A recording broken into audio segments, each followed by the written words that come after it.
Hello ಎಲ್ರಿಗೂ ನಮಸ್ಕಾರ. ನಾನು ನಿಮ್ಮ ಎಕ್ಸ್ಪ್ಲೋರರ್.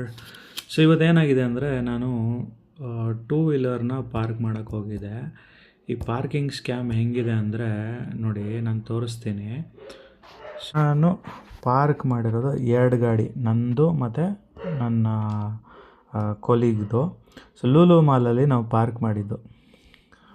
ಇಲ್ಲಿ ಏನಾಗಿದೆ ಅಂದರೆ ನೋಡಿ, ನಾವು ಎಂಟ್ರಿ ಟೈಮ್ ಇರೋದು 2:27, ಇಲ್ಲಿ ನೋಡಿ 2:27. ಸೊ ಇಲ್ಲಿ 20 ಸೆಕೆಂಡ್ಸ್ ಅಷ್ಟೇ ಡಿಫ್ರೆನ್ಸ್ ಇರುತ್ತೆ. ಮೇ ಬಿ ನೀವು ಕನ್ಸಿಡರ್ ಮಾಡೋಕ್ಕೆ ಹೋದರೆ 14 ಸೆಕೆಂಡ್ಸ್ ಅಷ್ಟೇ ಡಿಫ್ರೆನ್ಸು. ಬಟ್ ಇಲ್ಲಿ ಅವನು ನಾವು ಲಾಗೌಟ್ ಮಾಡಬೇಕಂದ್ರೆ, ಪಾರ್ಕಿಂಗ್ ಔಟ್ ಮಾಡಬೇಕಂದ್ರೆ ಇಲ್ಲಿ ನೋಡಿ 4 hours 60 minutes ಅಂತಿದೆ, ಇಲ್ಲಿ 5 hours ಅಂದರೆ 60 minutes ಅಂದರೆ ಇದು 5 hours ಅಂತಲೇ ಲೆಕ್ಕ ಅಲ್ಲ. ಬಟ್ ಇಲ್ಲಿ ಒಂದು ಗಾಡಿಗೆ 80 rupees ಚಾರ್ಜ್ ಮಾಡಿದ್ದಾನೆ, ಇನ್ನೊಂದು ಗಾಡಿಗೆ 100 rupees ಚಾರ್ಜ್ ಮಾಡಿದ್ದಾನೆ. ಈ ಥರ ಸ್ಕ್ಯಾಮ್ ಮಾಡ್ತಾಯಿದ್ದಾರೆ ನೋಡಿ.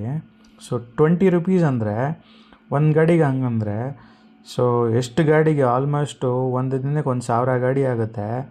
ಸೊ 20 rupees ಅಂದರೆ ಅಲ್ಲೇ 20,000 ಬಂತು ಒಂದು ದಿನಕ್ಕೆ. ಇಷ್ಟು ಸ್ಕ್ಯಾಮ್ ಮಾಡ್ತಾಯಿದ್ದಾರೆ ನೋಡಿ.